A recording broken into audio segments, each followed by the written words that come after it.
Okay, guys, back at you with another video. Make sure you hit the like button when you come in. Make sure you subscribe to the channel if you haven't. Get in the comment section. Share these videos on your Twitter account. And take the $5 challenge via PayPal, Cash App, or the Super Chat. Let's get into this. You all know this guy right here, Kevin Samuels. Dynamite brother, changed the whole game. Changed the whole game. The whole dating game, the whole dynamic. And it's not even like a racial thing. He's on other shows, laying it down for white folk, laying it down for Asian folk. It's a guy-girl thing, women and men. It's the same thing regardless. I've done several videos on this dynamic on my other channel, Living Room Gangster. Series is called How to Be the Thug She Loves Without Ever Going to Jail. Check out those videos. I'll put a link to them in the description box.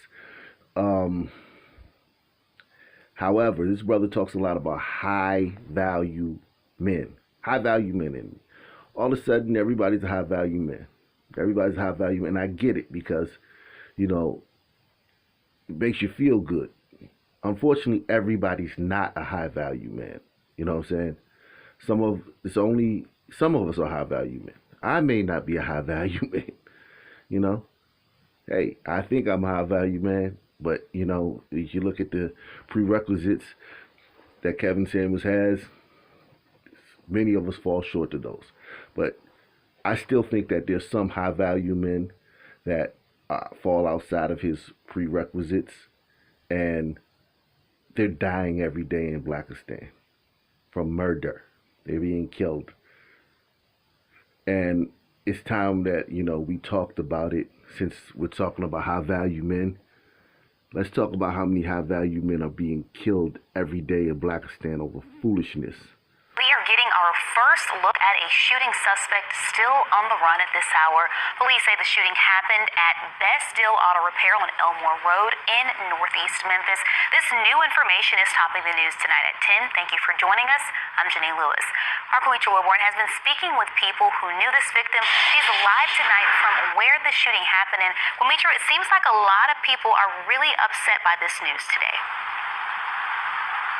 Yes, Janae, in this area, there are a lot of repair shops, and we spoke to one shop, the people who worked over there, and they were just too torn to go on camera, but the man who works there says he describes the man who was killed as not only a good man, but a good friend. Cars drive slowly past Best Deal Auto Repair on Elmore Road, and flowers rest on the front door in memory of the life that was taken. I mean, I don't understand it, but this is the way it seems like it goes. Like, the good die young. Memphis police say around 4:30 Saturday morning, a man had been shot at the repair shop. A WREG viewer says they heard about 10 to 15 shots. The victim was rushed to the hospital, but later died. Detectives have not released the motive behind the killing, but believe the suspects may have gotten away in a white Chevy Impala. MPD has also not publicly identified the victim, but radio talk show host Bev Johnson tells WREG the victim was a frequent guest on her show for her Ask the Expert segment, certified master mechanic Gerald Stewart. She says he was just on her show 2 days ago, and with a heavy heart, she says that he was a very nice person. Those who work in the area only spoke highly of Stewart, describing him as a good, hard-working man who was well-respected in the community. And even those who had brief encounters with Stewart shared similar sentiments. And everybody met him, you know what I'm saying? They knew that he was a kind-hearted, good, young person, you know what I'm saying? Yeah, nice guy. I'm talking about, like, he would give you the shirt off his back, And Memphis police say no arrests have been made, but as you saw, they have released an image of the potential suspect. So if you know anything, you are encouraged to contact Crime Stoppers at 528-CASH. Reporting live in Northeast Memphis, Queetra Wilborn, WREG News Channel 3. Okay, so the brother Gerald Stewart, he's no longer with us. R.I.P. brother. I read some stuff on this guy, Dynamite guy, man. As you see, he appeared on weekly radio show, was just a man about the community down there in Memphis. And a lot of people get killed in Memphis, but people are taking this one especially hard. It's kind of like,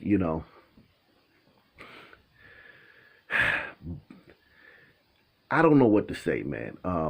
Brothers like this get killed every day in Blackistan. Every day. I did a series on it. I had a series I was doing on it, and the Kevin Samuels mob came over here and said, "Don't do that. He didn't make $100,000 a year." Kevin Samuels said, "You got to make $100,000 a year to be a high value man." Well, okay, all right. And I stopped. Then I said, you know what? I can't do that, man. It's not fair to these brothers, because I kept seeing so many stories of brothers who was getting killed that were very valuable to their community. And whether they make $100,000 or not, these brothers are very valuable. They're pillars in their community. Think about all the knowledge he gave away for free on that talk show about helping people how to fix their cars. That's one of the most important possessions you have. It's your car. I mean, when something goes wrong with your car, it ruins your day, at least. It can ruin a week, it can ruin a month. I remember my transmission went out on my Infiniti. I had an Infiniti G35, and the transmission went out. And that was a huge deal. So, just knowing, just the knowledge he imbued on people during that show, and he was always willing to help people. It's just sad, man. So many brothers like this die every day, and I probably at the shop working on a car on late night. Some thugs riding around, probably cruising. It's kind of like a area where there's a lot of car shops. Probably saw him, working on a car. Probably tried to take the car from him. He could have been compliant. He could have resisted. Either way, it doesn't matter. You're getting shot. So it's just the way it goes in Blackistan, man. A lot of brothers end up getting killed by a lot of good brothers. And get in the comment section and tell me if you really want me to continue to do this series on these high value men. I'm not just talking about random guys. I'm talking about guys that were pillars of their community. And I feel that the brother was a victim of a carjacking. We see that happen a lot now. I did the story the other day of the 14-year-old girl in Chicago who went on a carjacking spree. She's now home with a education advocate, and an ankle monitor, after, terrorizing her community for a few days. This brother right here, this young brother, this boy 12, was arrested for a series of 4 armed carjackings in just under an hour. So, and that's what I think happened to the brother in Memphis, Gerald Stewart. He's either getting into his car or he was working on a car, and some brothers came by, wanted it, and because it was 4:30 in the morning, you could tell like it was late. So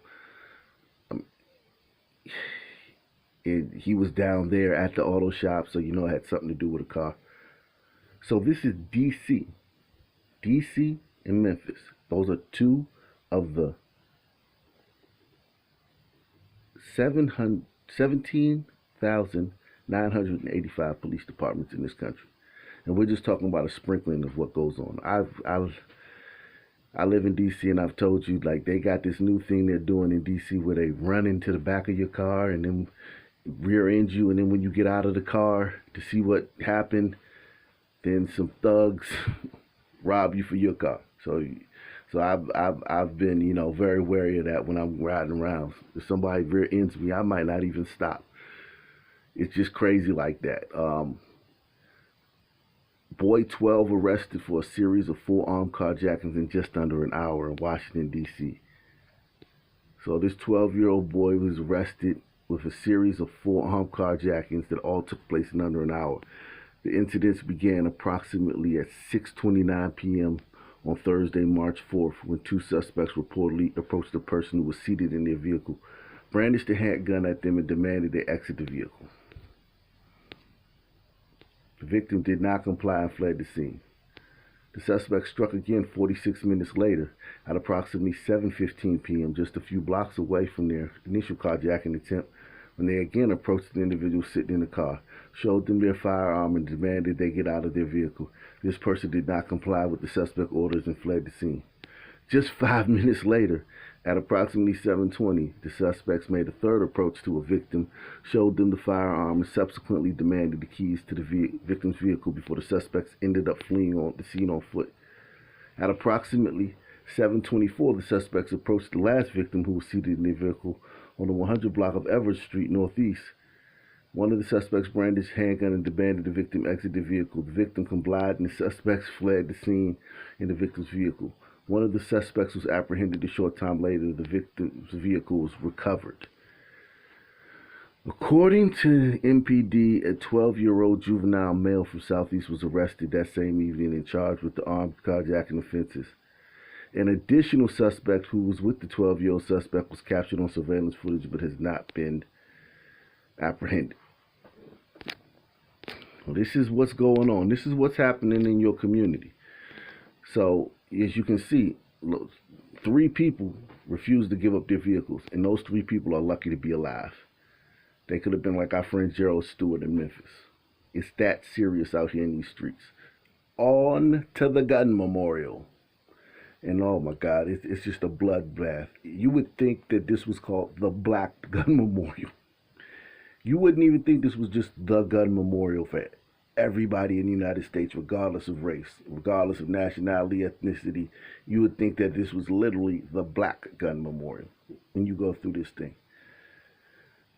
But this one guy in Tulsa, Tulsa, the land, the land where they told Trump he couldn't come because, Tulsa's a black history. Trump couldn't do his convention there because it was, he's racist, and 100 years ago they had a race riot there, a massacre, they say, and I did a story on that. If you want to see my video on the Tulsa race massacre, what really happened, make sure you just leave a comment in the comment section. I'll give you that video. What really happened. But they've been talking about this race massacre, and they've been basically like a center, a mecca for blackness for the last 100 years. They used to have a place called Black Wall Street there, where there was a lot of black businesses that were burned down on that day of the race riot. And here's a black business owner named Jath Burns, age 47. Brother was from New York. Found his way to Tulsa.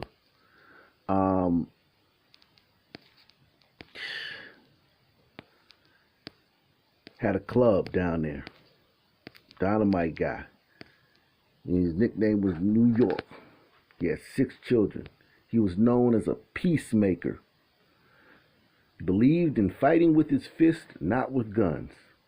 Full of swag and energy. His word was his bond.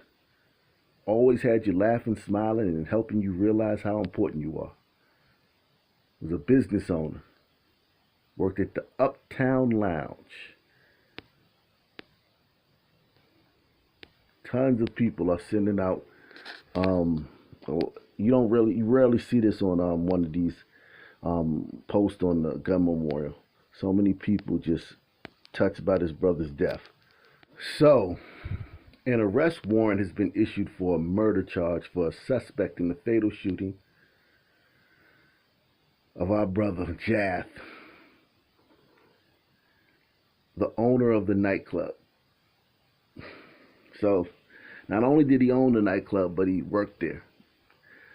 And a guy named Marquand Marshall. You always got to be careful when a brother got Mar in his name, Mar or Martel, or anywhere there's a Mar in his name.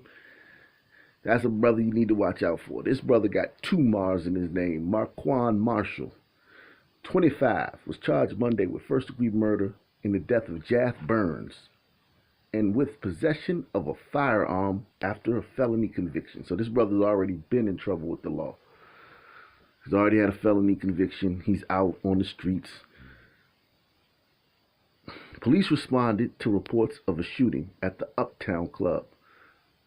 Peoria Avenue around 4:15 a.m. Saturday and found Burns, the club owner, on the ground with multiple gunshot wounds. He died at the scene. Now here's the part that is so common in Blackistan. This is the most common thing. I always tell you guys, never tell a black person to leave somewhere. And if you do, and they leave, you leave.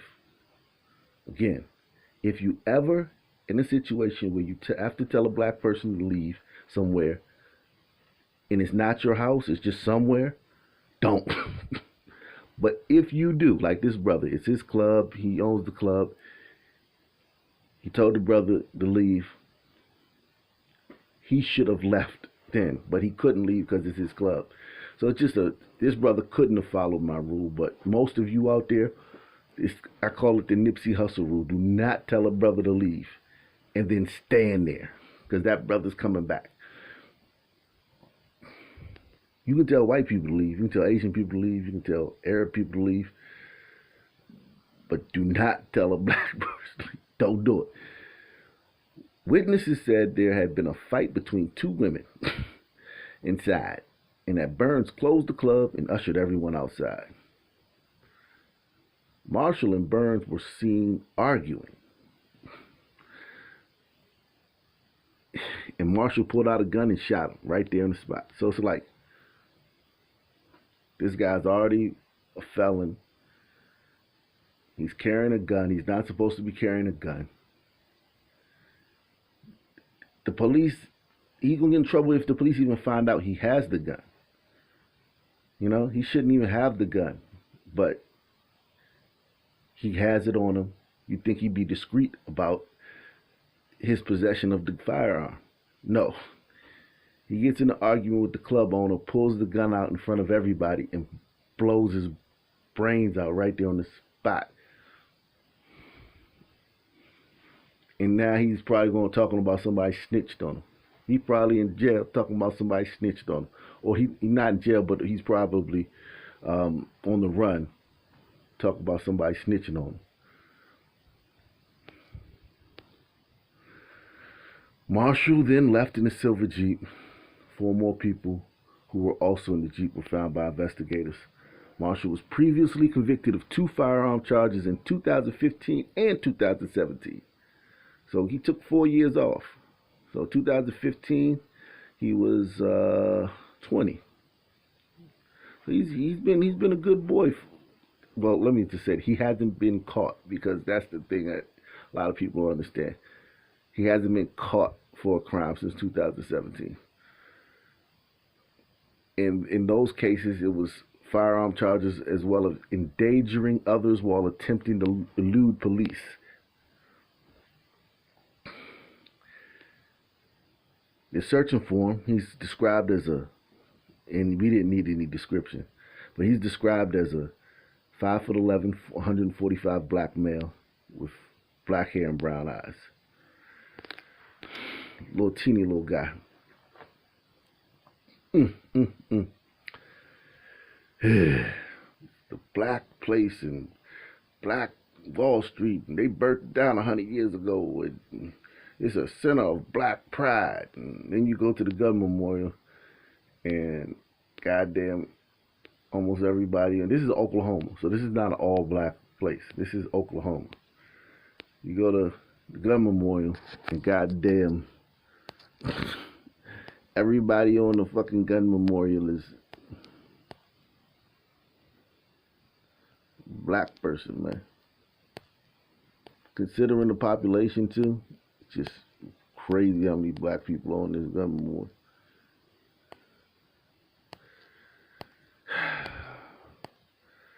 So they've killed a lot of black people. They talking about that massacre 100 years ago. They killed more people in that massacre. They killed more people they've killed more black people than were killed in that massacre just this year already. Just this year already, they've killed more black people than were in that massacre. And the latest victim was our brother, Jaff Burns.